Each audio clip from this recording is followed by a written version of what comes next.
Amém? No nome de Jesus. Muito bem. Quem estava aqui domingo passado? Muito bem. Você vai encontrar na internet a mensagem que nós falamos sobre essa caminhada nova. E uma coisa forte na mensagem foi quando o filho pródigo, a Bíblia diz que ele caiu em si. O filho pródigo era um cara que era feliz, inconsciente, não sabia. Depois ele passou a ser, ele era infeliz, consciente. Depois ele passou a ser feliz, infeliz, conscientemente. E por último, ele passou a ser feliz, voltou a ser feliz de uma maneira consciente. Mas um dia ele caiu em si. E domingo nós falamos sobre isso. Nós não vamos ser nem um filho perdido que vai, e nem aqueles que são perdidos na própria igreja. Que você caia em si e volte para o lugar, para a posição que você precisa, no nome de Jesus. Amém? Voltar é algo para os corajosos. Os covardes não voltam, mas os corajosos voltam. Que Deus te dê essa coragem de voltar. O lugar onde você está, se Deus não é glorificado, saia desse lugar, saia dessa posição. A misericórdia de Deus é grande, e a última coisa que cessa na vida de uma pessoa, da parte de Deus para conosco, é a misericórdia. O primeiro que chega, quando a gente se arrepende, é a justiça de Deus, mas é o último que chega.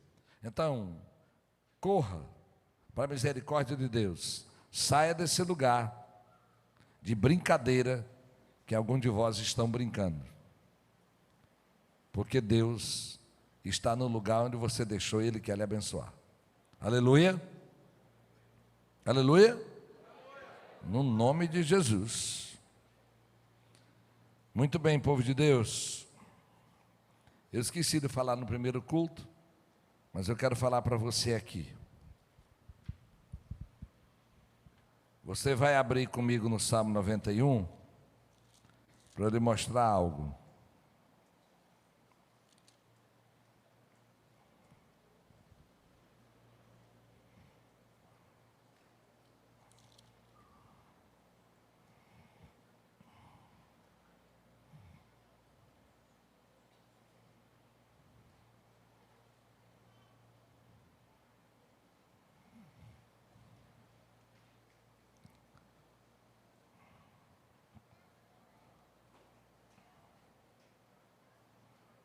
Eu quero que você olhe para o versículo 10.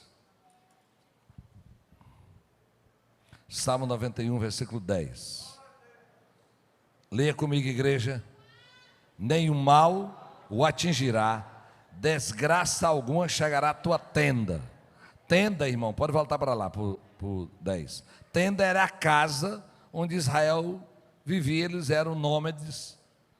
Tenda é casa. Então diga no lugar de tenda, bote casa. Vamos lá?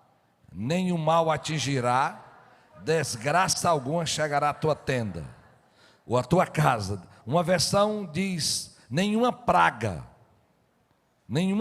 chegará à tua tenda. Irmãos, está chegando o coronavírus, ele vai chegar, ok? Nós temos aeroporto, alguém sai dos Estados Unidos, semana passada eu saí da casa do meu filho 9h30 da manhã, quando foi 2h30 da manhã, eu estava aqui. Vem dormir em casa, vem do outro lado do mundo. Então, nós temos os aviões chegando, essa doença é possível que chegue nessa cidade. Mas olha aqui, na sua casa, depende de você. Amém? Unge a sua casa com óleo, nós somos o povo de fé, e declare que o coronavírus não vai chegar aqui. Ok? Claro, minha esposa já mandou botar álcool gel nas entradas do templo todo, lá e durante a semana, ali na entrada. Claro, várias igrejas estão decidindo não cumprimentar. Não, essa doença não chegou aqui ainda, tem uma possível suspeita, ninguém sabe se até que ponto é verdadeiro, que chegou de Milão, mas a pessoa correu, tá bom. Mas eu quero que você saiba orar, comece a declarar. Há 2 anos atrás, quando aquele surto da dengue chegou, uma das nossas igrejas, que teve fé e mandou ungir todas as casas, foi a igreja que nós tivemos menos pessoas doentes. Se você começar a raciocinar, criar uma lógica, onde é que um mosquito ou um vírus vai ver uma placa? Não, irmãos, é um direito nosso. Nenhuma praga chegará na minha tenda, na minha casa. Aleluia. Então unja a sua casa hoje, amanhã, unja a casa e declara, unja as pessoas, mas você mora nesse lugar, manda embora o mal. Você não tem ideia do que é um demônio dentro de uma casa. Ele vai trabalhar para gerar. Vigie, vai limpando bem sua mão. Se fizer viagem, vá se prevenindo. Mas essa praga não vai chegar na sua casa. Não porque você é bom, não é porque você tem fé. Você pode dizer amém? Então vamos orar. Não sei onde é a tua casa, eu quero que você fique em pé e tenha fé comigo agora. Ok? Você vai dando o vírus uma volta em torno de você. Amém? Não sei para onde vai estar a sua casa agora, mas vai dando um giro aí que sua mão vai chegar lá. Papai querido, como igreja baseado na tua palavra, nós somos o povo da palavra. E o Salmo 91 diz, Senhor, que nenhuma praga, nenhuma desgraça chegará na nossa casa. Nós nos apropriamos agora, Senhor, em nome de Jesus, e declaramos que essa doença não chegará na nossa casa. Senhor, nós oramos agora por os países, pelo Brasil, outros países, Senhor, dá sabedoria às autoridades. Deus visita as pessoas na China, na Europa, guarda cada viajante dessa doença. Senhor, tem misericórdia, no nome poderoso de Jesus é que nós oramos, amém. Aleluia. Você pode dizer amém? Você pode sentar. E vamos parar de brincar com o chinês, viu, irmãos?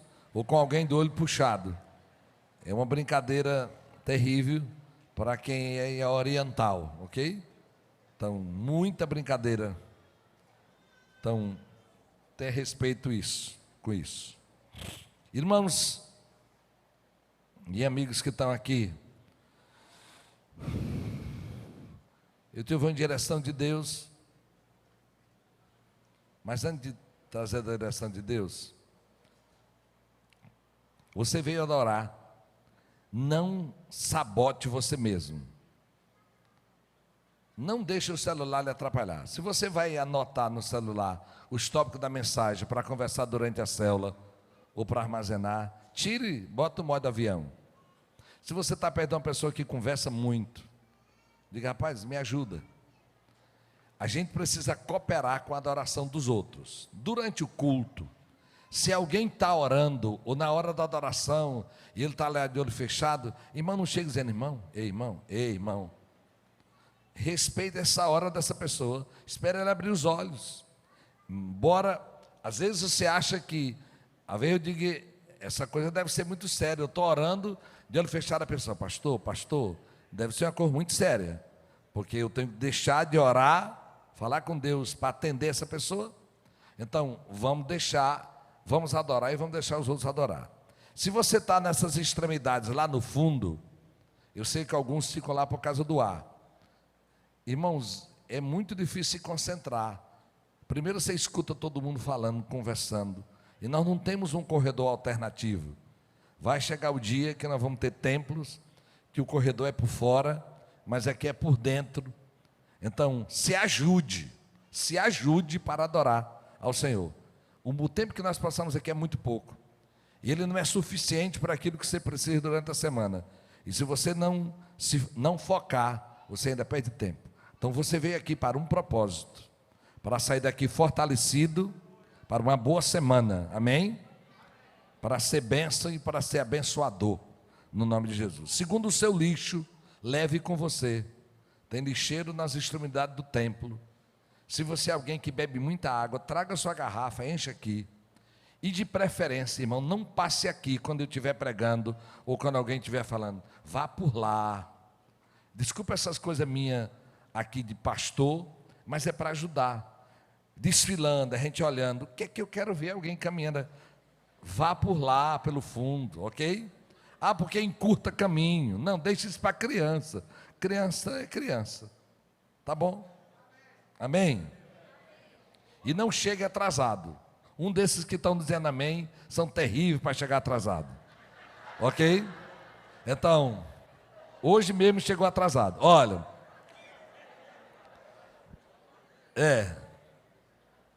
Ok? No nome de Jesus. No primeiro culto, não posso deixar um jovenzinho novo, casado novo, sem menino, aí ele chega no culto atrasado. Ainda tem coragem de chegar perto de mim. E eu digo, mas meu filho, mas é muita coragem, tu. Muito bem, vamos adorar. Vamos orar um pouco mais. Feche os teus olhos. Papai querido, no nome de Jesus, mandamos embora, se por acaso veio e está aqui, alguma influência que não seja tua, nós mandamos embora. E Senhor, nessa hora, onde a tua palavra é pregada nessa cidade, vem com teu poder, com a tua graça, Senhor, e vem aqui com a revelação fresca, com entendimento, na minha vida, na vida de cada um desses homens e mulheres que estão aqui. Senhor, no nome de Jesus, papai querido, eu quero abençoar cada pessoa que veio hoje adorar. Eu quero te pedir ainda, Senhor, que o Senhor leve toda angústia, toda preocupação.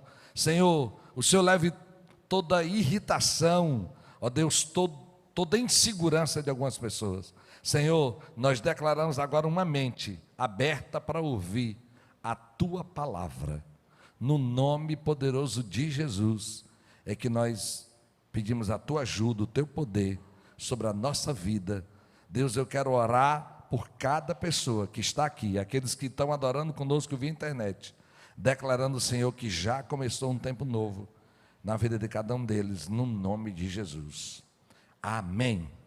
Amém. Amém. Eu quero que você abra a sua Bíblia em Lucas 11, 1. Meus irmãos, hoje se converteu o senhor Frederico no primeiro culto. Um senhor idoso. É ele que se converteu hoje. No nome de Jesus. Vamos ler comigo, igreja? Certo dia, vamos lá, todos juntos? Certo dia, Jesus estava orando em determinado lugar. Tendo terminado, um dos seus discípulos lhe disse: Senhor, ensina-nos a orar. Não, só até aí. Volta para lá. Irmãos, eu quero que você coloque agora no tempo pessoal. Senhor, me ensina a orar. Vamos lá, deixa o versículo aí, meu filho, de novo. Vamos repetir essa frase. Diga: Senhor, me ensina a orar. A direção que eu tenho hoje e outros domingos, talvez mais 2, eu já tenho certeza. Eu comecei a lembrar dos pedidos que os discípulos de Jesus fizeram a ele. O pedido que os apóstolos fizeram a Jesus. Irmãos, e se eles precisaram pedir, nós também. Amém? Hoje eu fiquei motivado em uma experiência que eu tive lá no Kansas, na casa de oração. Eu tirei 2 horas ou mais para meditar em uma só palavra. Sem mim nada podeis fazer. Deus me falou tanto naquele dia. Foi quando eu desenvolvi uma meditação linda. E eu desejei e quero, e estou lhe pedindo, que esta semana inteira, essa seja a frase que você vai orar, andando, acordando. Você pode orar outras coisas, obviamente, mas você vai dizer em vários momentos do dia: Senhor, me ensina a orar. Vamos repetir comigo? Irmãos, aqui está um crente com 45 anos de crente, e mas eu não sou melhor do que você, e nem estou limitado, nem estou além, nem aquém. Há algo que eu preciso aprender. Então, Jesus vai dizer nesse texto mesmo, que ele diz no versículo 9: por isso lhes digo, peça lhes será dado, busquem e encontrarão, batam e a porta lhes será aberta. Pois todo o que pede recebe, o que busca encontra, e aquele que bate a porta será aberta. Você pode dizer amém? É uma promessa de Jesus, e eu sei que vai destravar algo na vida de cada um de vós. Diga comigo: Senhor, me ensina a orar. A palavra dos discípulos aqui, irmãos, elas revelam o mais profundo desejo deles de se comunicar com o Criador. Mais do que isso, revela, irmãos, o exemplo de Jesus na oração. Ele estava sendo observado, e aí eu me senti muito confrontado. Os discípulos viram Jesus orando e disseram: Senhor, nos ensina a orar. E eles citam João. Como João ensinou o discípulo dele? Como se um liderado de um líder de célula dissesse: meu líder, me ensina a orar como o pastor Nonato ora. Era mais ou menos assim: Senhor, me ensina a orar. Impressionante que os lugares aonde eu mais orei, hoje eu já tenho outros lugares para orar, mas eu orei muito em banheiro. Deus falava tanto em banheiro que eu tinha uns adolescentes que diziam: pastor, deixa nós fazermos uma vigília nesse banheiro do Senhor. Irmãos, mas todo lugar fechado é um lugar propício para você falar com Deus. Um lugar onde você é o que é, onde você está sozinho. Então, eu compreendo, a Bíblia não diz, eu compreendo que eles observaram João. A Bíblia não diz como é que João ensinou seus discípulos a orarem, mas eles disseram: Senhor, nos ensina a orar.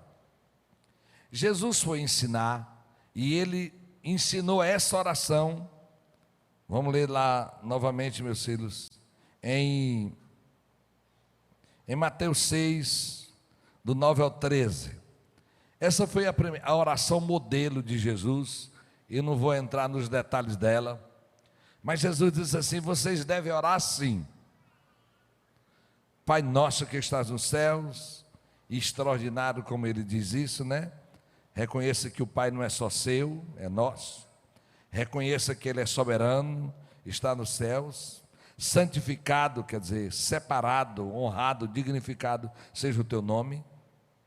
Venha a nós o teu reino, e reino aqui é justiça, é paz e alegria no Espírito Santo. Seja feita a tua vontade, assim na terra como é feita no céu. Quer dizer, Senhor, que aqui na minha vida, na minha família, na minha cidade, as coisas aconteçam como é o teu querer. O pão nosso de cada dia nos dá hoje, quer dizer, as nossas necessidades, vem supri-las hoje, que é aquilo que eu preciso para viver. Perdoa as nossas ofensas, assim como temos perdoado a quem nos tem ofendido. Essa é a coisa condicional. Eu só sou perdoado se eu perdoar. E não nos deixe cair em tentação. O desafio aqui não é evitar a tentação, mas não cair nela. Livra-nos do mal, pois teu é o reino, o poder e a glória para sempre. Amém. Jesus ensinou o modelo de oração, e Ele é nosso modelo em tudo. Mas, irmãos, o propósito desse pedido revela o profundo desejo dos discípulos em permanecer em oração.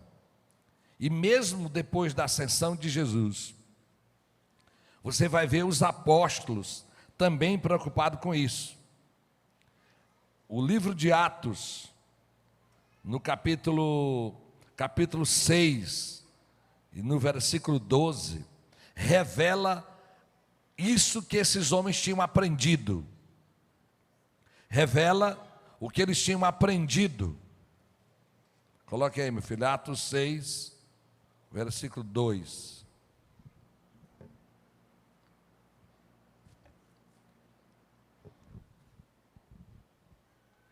Vamos ler todo mundo junto? Obrigado. Vamos lá? Por isso os 12 reuniram todos os discípulos e disseram: não é certo negligenciarmos o ministério da palavra de Deus a fim de servir às mesas. Por isso, escolha entre vocês 7 homens de bom testemunho, cheios do Espírito Santo, cheios do Espírito e de sabedoria, e passaremos a eles essa tarefa. 4. E nós dedicaremos à oração e ao ministério da palavra. Diga comigo, está escutando, pastor Donato? Diga. Está escutando, pastor Feitosa? Está escutando? Líder de célula. Irmãos, os 12 perceberam, a igreja tinha na média de 4 anos aqui, que tinha tanta coisa para fazer, que eles tinham que orar. Quando tiver muita coisa para fazer, você sabe que precisa orar.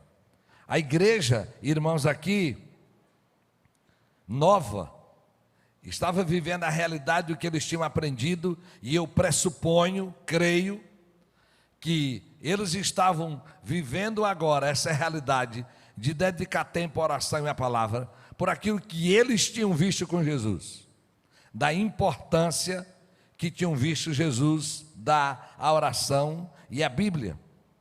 E, irmãos, é muito claro da importância que Jesus dá à oração. Se você caminhar comigo, nós vamos ver outros textos da Bíblia, e tem um especial em Romanos 12:12.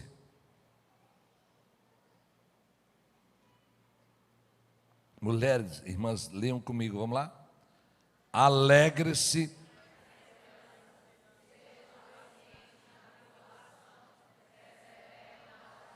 Vamos dizer comigo, homens, perseverem na oração.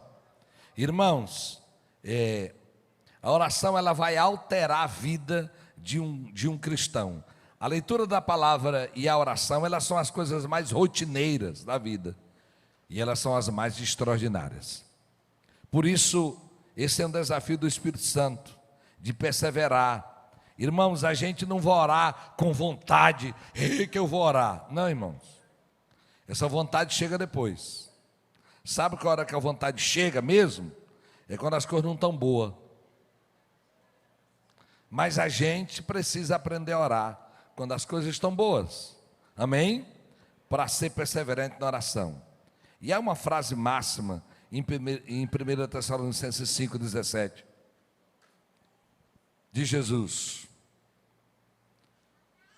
Vamos lá?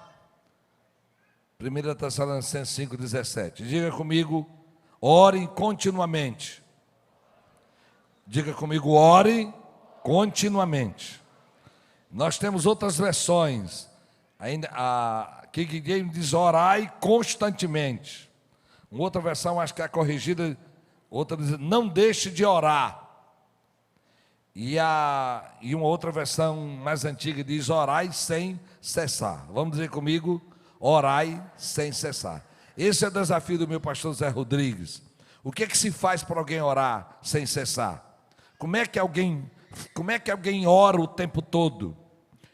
Então, orar sem cessar é ter um estilo de vida de oração. Ontem alguém me disse, repetiu de novo o que eu já tinha escutado, dizendo para umas tias dele: o dia que eu mais orei, o dia que eu fiz a viagem com o pastor Donato.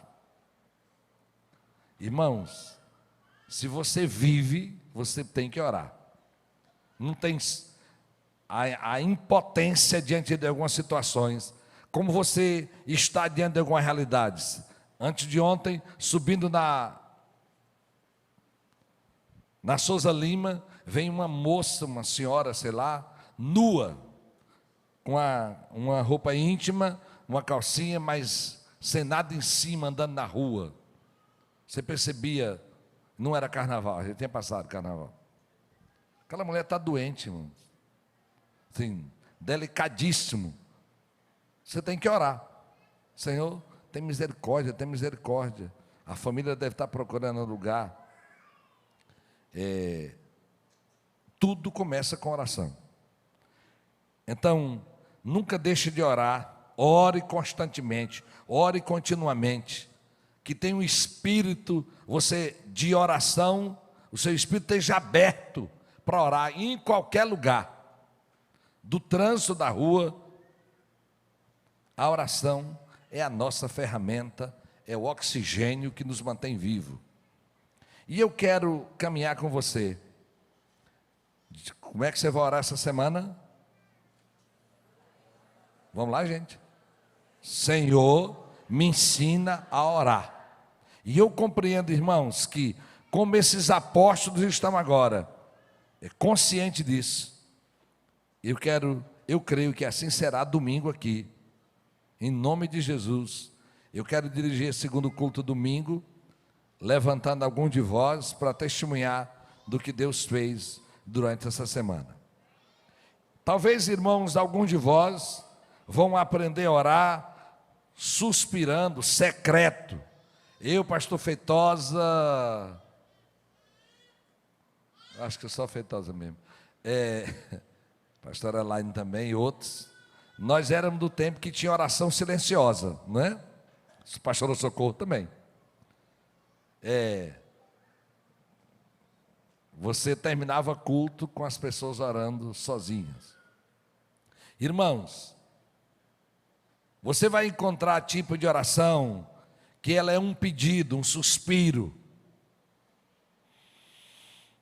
que talvez você não vai chamar nem aquilo de oração, mas ela é uma oração.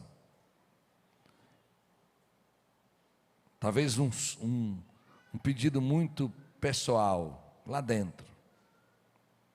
Eu não sei como é que um homem orou, mas era 2:30 da tarde, de um dia quente, Imperatriz, como é comum para nós. Eu não sei se é agosto, setembro, outubro, mas não era no período chuvoso. Eu saí de casa em torno de 2 horas e deixei minha esposa fazendo as unhas. Fazendo não, pintando, que fazendo as unhas é Deus que faz unha, né? Mas lá, tirando cutica, pintando. E eu ia na chácara, como fui. Antes de chegar na ponte, fortemente veio dentro de mim: volte em sua casa. E eu voltei, e quando chegou na rua Alagoas, entre Alagoas e a Paraíba, e a Pernambuco, na Dogival, um homem com 2 muletas, hiper suado, com muito esforço se movimentando. Não sei de onde vinha, mas sabia para onde ele ia. Quando eu enxerguei aquele homem, o Senhor disse: leve ele em casa. Aquele homem em algum momento suspirou por uma carona. Lembro quando ele entrou no carro aliviado. Eu fui deixar na casa dele. De lá eu fui em casa, mas eu já sabia que não tinha nada na minha casa, como não tinha mesmo. Quando eu cheguei em casa, minha esposa estava lá ainda. Voltou, o que foi? Não, eu vim aqui, já estou indo para a chácara. Os céus escutam sussurro, suspiro do coração de alguém. Você pode dizer amém? Mas o céu também vai escutar a oração no seu pensamento. Tem alguns momentos que você não vai poder, não vai ter liberdade. Eu fui há um tempo atrás, não sei se 2 meses ou 3, num lugar, e eu não tinha liberdade naquele lugar, mas eu sabia que eu tinha que falar em língua naquele lugar.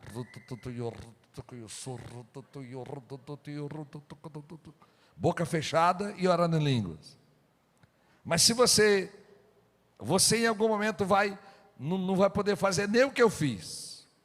Você vai orar no pensamento. E olha aqui, não é com medo do diabo, é com a sabedoria de Deus. Uma pessoa que trabalhava com a música comigo, aqui em Imperatriz, ela era ministra de música, uma regente top, alagoana. E eu fui orar mais uns profetas, e uma profeta disse para mim: Deus está me dizendo que quem toca e canta é uma mulher na sua igreja. O português dela é assim, oxente. Deus está dizendo para o senhor se preparar que vai levar ela para muito longe. Eu digo, rapaz, a Lieni que veio de Alagoas, não tem nem 6 meses aqui.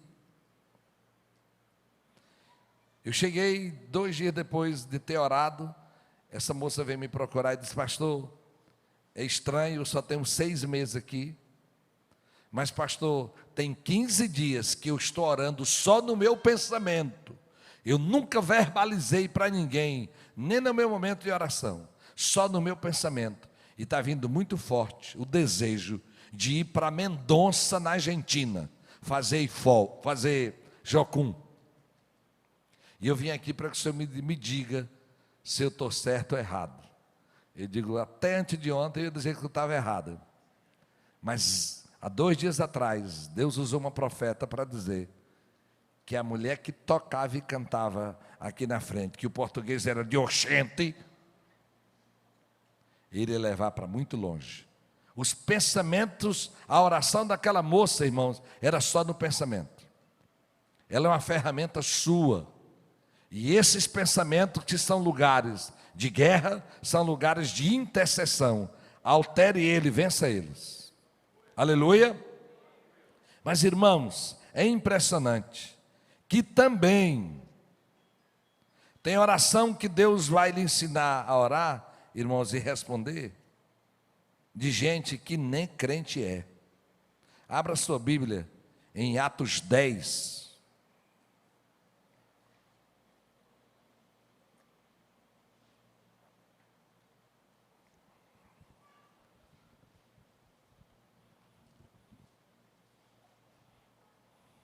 Atos 10.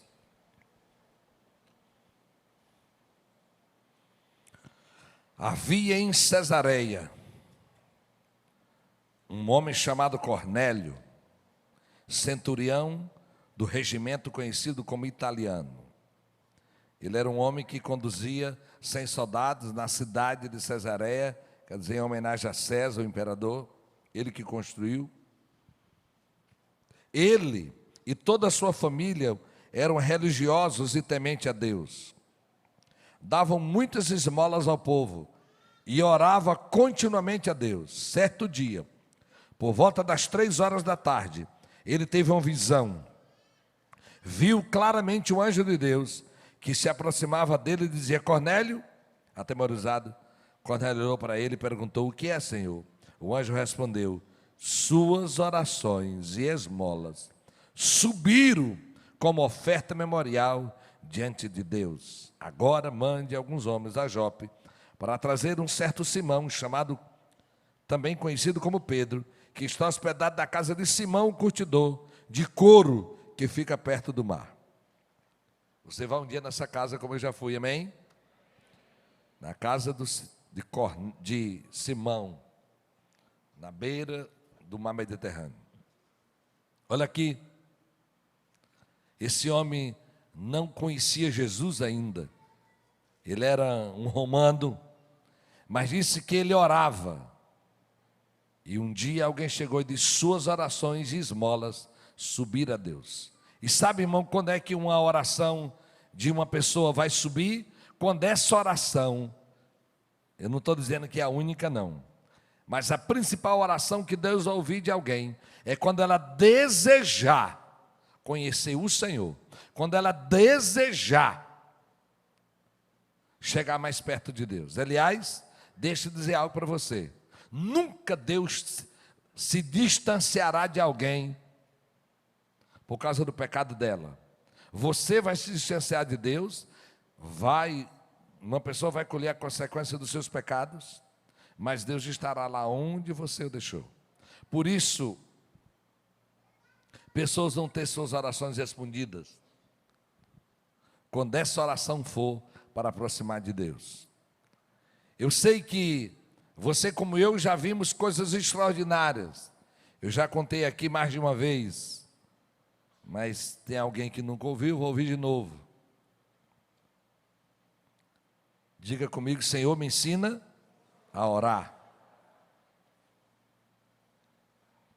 há uns anos atrás, nós estávamos evangelizando no carnaval e levando pessoas que queriam ir para casa. A polícia autorizou 2 carros nossos descerem, e quem queria ir para casa, bêbado ou não, a gente levava. E era muito difícil acordar as pessoas. Eu lembro que nos 3 Poderes, nós jogamos um rapaz por cima do muro. E aí, meu filho, tudo bom? Está em casa. Mas nós fomos deixar eu também fui nessa madrugada, deixar lá no Planalto, em torno de 3 horas da manhã. E lá foi muito diferente. Quando nós batemos a porta, instantaneamente, uma mulher respondeu lá de dentro: quem é? E o rapaz que a gente levava disse: mãe, sou eu. E aquela mulher abriu a porta. Ela não estava de camisola, não estava de roupa de dormir. Ela estava com roupa como se tivesse chegado a algum lugar.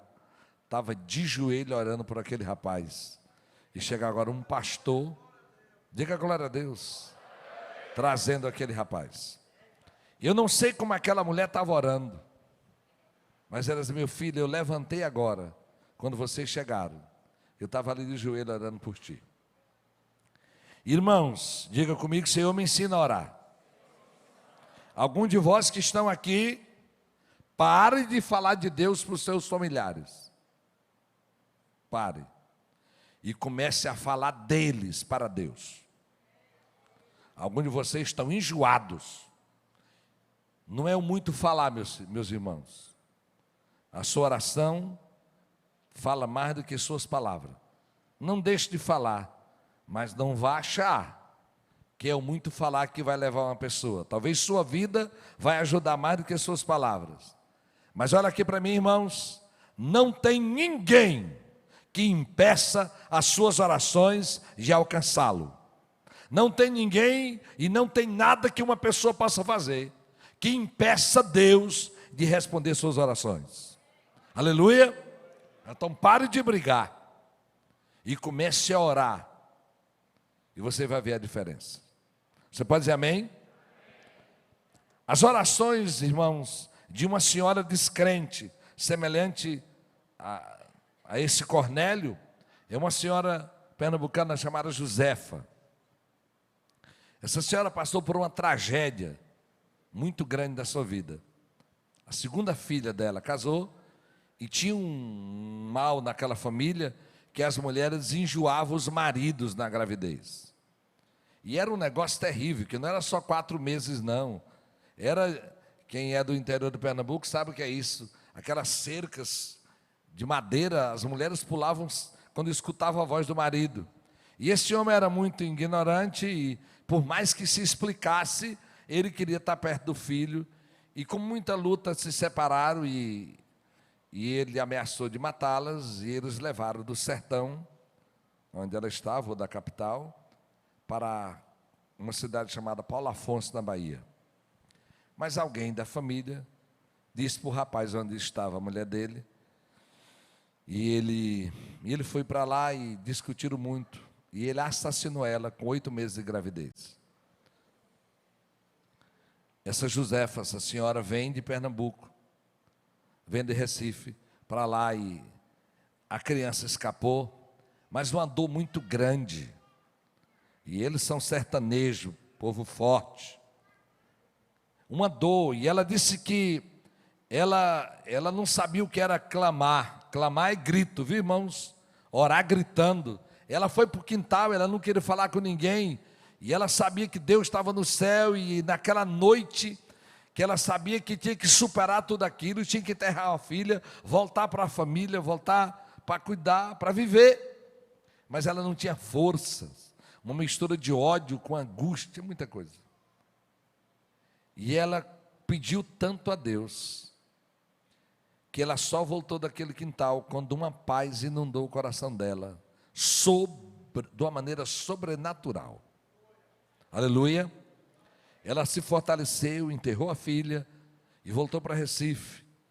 Voltou com uma convicção muito grande de vingança. Comprou um revólver e andava com ele na bolsa, dizendo: um dia eu acho esse miserável para matar.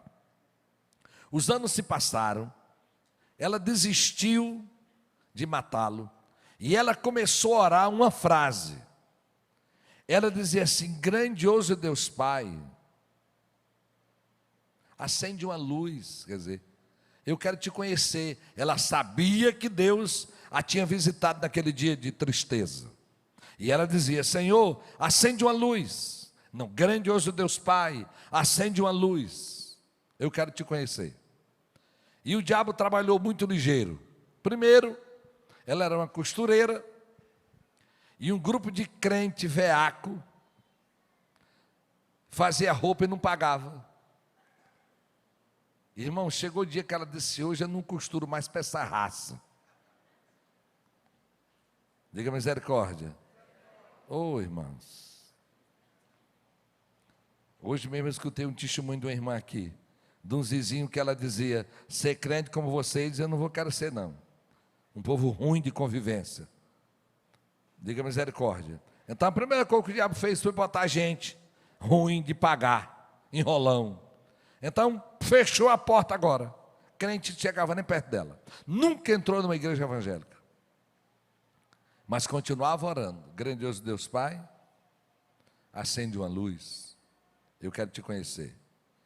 Eu quero, não é, viver de novo aquilo. Os anos se passaram, a menina que ela criou já estava com quase 10 anos. Ela estava na máquina de costura. Ela se tornou uma pessoa tão sisuda, sem sorrir, que das maiores evangelistas que eu tinha na igreja, não morava de frente ao apartamento dela, quase no outro prédio. Nunca tinha abordado ela, porque ela não dava espaço. Mas, irmãos, não tem ninguém que impeça o Espírito Santo de fazer. Um dia ela está na máquina de costura, e ela escutou uma voz dizendo: a luz está acesa. Ela disse: ei, menina, minha filha, apaga, vê se tem uma luz acesa na cozinha aí. A menina disse, ela tinha uma filha na mesma idade da neta. E ela disse: não, mãe, tem não. Passou um período, de novo a voz disse: a luz está acesa. Ela disse: ei, minha filha, vê aí num quarto, na cozinha, se tem uma luz acesa. A menina já respondeu meio desaforada: eu já não disse para a senhora que não tem luz acesa aqui? E de repente, irmãos, ela ouviu a terceira vez: a luz está acesa. E ela disse: meu filho, fica aí, eu vou ali. Fui atrás de um crente. Chegou lá, desengonçada, não sabia o que pedir. E o senhor tem um disco para me emprestar aí?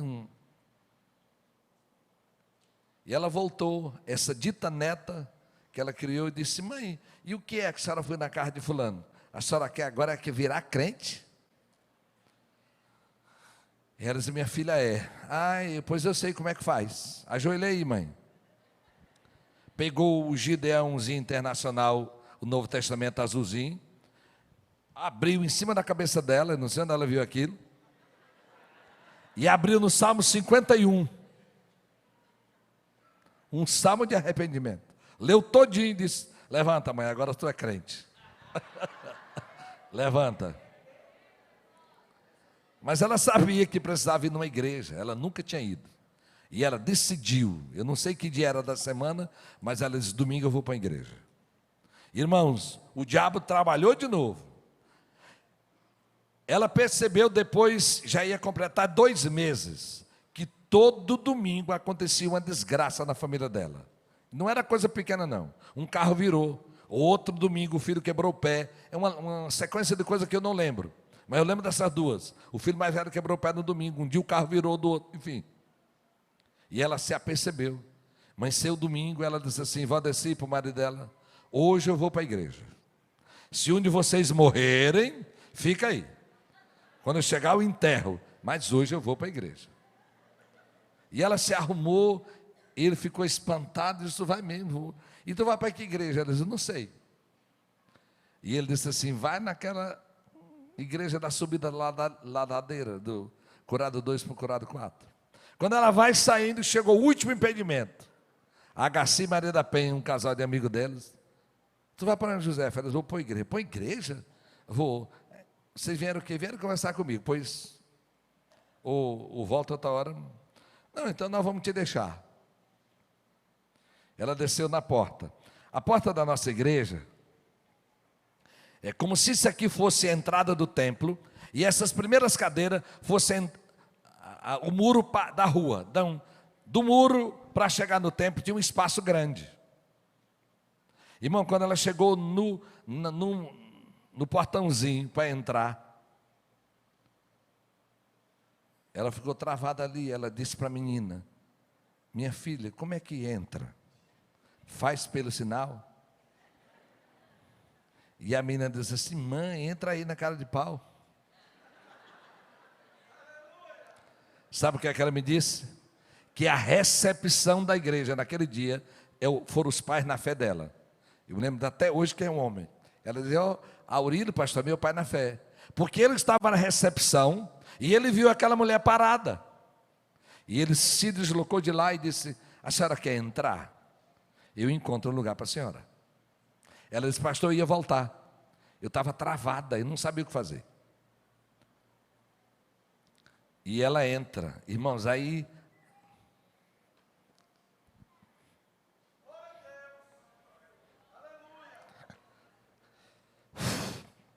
eu acho que o céu diz assim: cão, parou. Tem hora que Deus diz: diabo, para aí. Acho que o inferno todo lá de fora, Deus disse: agora comigo. Gabriel, desce ali. Irmã, ela chegou, o culto ia começar. Eu não tenho memória, eu não lembro, não é meu costume. Mas o Eterno mandou um anjo. E olha como é que eu comecei o culto. Grandioso Deus Pai. Ela diz: é aqui, é aqui. Cheguei no lugar. Como é que eu solto uma frase, irmãos, que não é minha? Eu chamo Deus de papá. Não sou formal. E na hora, eu comecei, a primeira oração foi: grandioso Deus Pai. Aí emendou as outras coisas. E ela já começou a chorar. Até o final do apelo. O tempo todo. Eu não sabia porque ela chorava. Mas, irmão, ela tinha entendido que o tempo tinha chegado. Irmão, se converteu.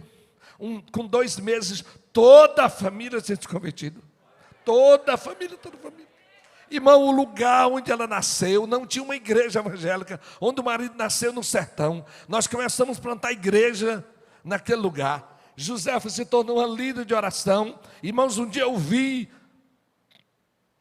desculpe, meus irmãos estão aí, mas uma igreja batista tradicional, tem mais de 700 pessoas orando à tarde. Aquela mulher, dirigindo aquela oração. Irmão, nós construímos templo no sertão. Você não tem ideia de quantos foram construídos. Uma mulher que decidiu orar quando nem crente era. Irmãos, diga comigo: Senhor, me ensina a orar. Irmãos, se Deus tem um plano, e o plano de Deus sempre é para trazer o perdido. Aquela mulher hoje é missionária. Vi uma mudança extraordinária na vida de alguém. Virou uma mulher que sorri. Diga comigo: Senhor, me ensina a orar. Irmãos, durante 10 anos, essa mulher só tinha uma frase da misericórdia de Deus que o alcançou. Irmãos, eu tenho certeza, porque eu ouvi o Espírito Santo. Eu tenho certeza que nessa semana você vai ter um entendimento de oração como você nunca teve. Você vai dizer: Senhor, me ensina a orar. Senhor, me ensina a orar. Me ensina a orar. Irmãos, em nome de Jesus, o Senhor vai lhe dizer coisas, irmãos, que só Ele pode dizer. Deus está trabalhando. E Deus trabalha com a igreja que ora. Amém? Irmãos, se os apóstolos que andavam com Jesus pediram: Senhor, nos ensina como orar. Ô irmão, se você anda com Raimundinho, imagina. Você precisa pedir a Deus: Senhor, me ensina a orar. Irmãos, talvez esse seja uma das coisas que você tem para conhecer na vida de alguém. Quer conhecer alguém? Essa semana eu fui orar com uma pessoa dentro de um carro. Fui até aqui na porta. E aí você conhece alguém. Você conhece alguém quando começa a orar. Se a pessoa nunca conhecesse com quem eu estava orando, bastava eu botar ele para orar, ele ia saber quem era aquela pessoa. Me ensina a orar. Repete de novo comigo, desculpa a minha insistência. Senhor, me ensina a orar. Irmãos, eu tenho com certeza absoluta de que o Senhor vai fazer uma revolução na sua vida, como Ele tem feito na minha. Senhor, me ensina a orar. Talvez, irmãos, nós vamos para lugar de um jeito e você vai voltar do outro. Senhor, me ensina a orar. Talvez dos homens que são mais desafio na minha vida é meu pastor José Rodrigues, que tira todos os dias, quando está em Trindade, amanhã para ir para o monte. Irmão, quando eu durmo na casa dele, tem que levantar 7 horas se eu quiser vê-lo, porque ele já está com um facão, um cajado e o cachorro, e quando ele vai orar não vai ninguém com ele, é no monte. Você pode ir para outro lugar do monte, mas lá no dele é dele. Todos os dias, com um turbilhão de coisa para fazer, mas vai orar. E eu tenho certeza que eu fui direcionado pelo Espírito. Essa será a sua oração nessa semana. Senhor, me ensina a orar. Fique em pé, por gentileza.